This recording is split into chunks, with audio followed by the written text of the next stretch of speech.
Am I the only one who got reminded of Denu Coil whilst watching this first episode of Kiznaiver? I mean, this episode had a very similar tone and pace and atmosphere of Denu Coil, I would say, to the point where I am actually now kind of worried and kind of excited at the same time for what the rest of the series has to offer. I have not finished Denu Coil because, personally, I found Denu Coil to be surprisingly boring considering how much originality and action was in its episodes, and I'm wondering if Kiznaiver will go down in the same way. The setup of Kiznaiver is okay, even if the setup makes no sense whatsoever, and I am hoping that the main characters do end up doing interesting missions together, as I like my missions anime, but chances are this anime could go in the direction of Denu Coil for me personally, and it'll have random action events that don't really engage me, which could put me off from the rest of the series. I will say right now though that the presentation of this episode was really good.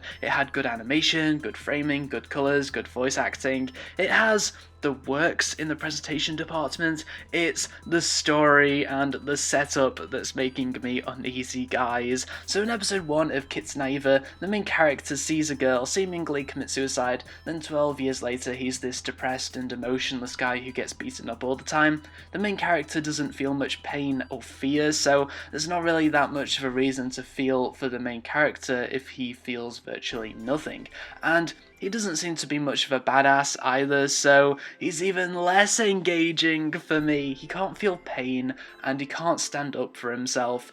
Great. I am hoping that there is some kind of twist later on in the series where the main character just turns into a total badass, which would be awesome to see. Anyway, the main character gets saved from the bullies by a muscle guy, and then the main character and some other kids from his high school are kidnapped by this mysterious girl, who then operates on the high schoolers so that they end up all sharing each other's pain, and that somehow will help them create world peace together. I know, how the heck is 5 kids sharing each other's pain going to create world peace?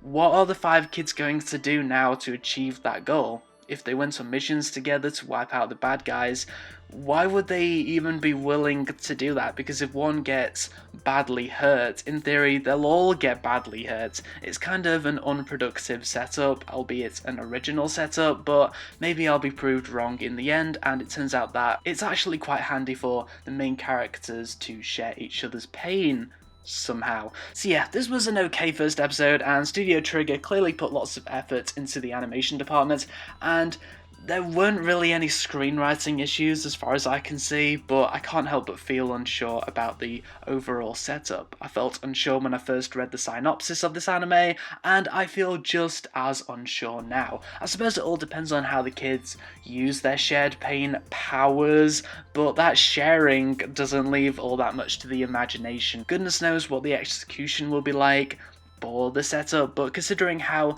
this first episode got to the point reasonably quickly, most likely things will pick up quite fast in the next 2 or 3 episodes.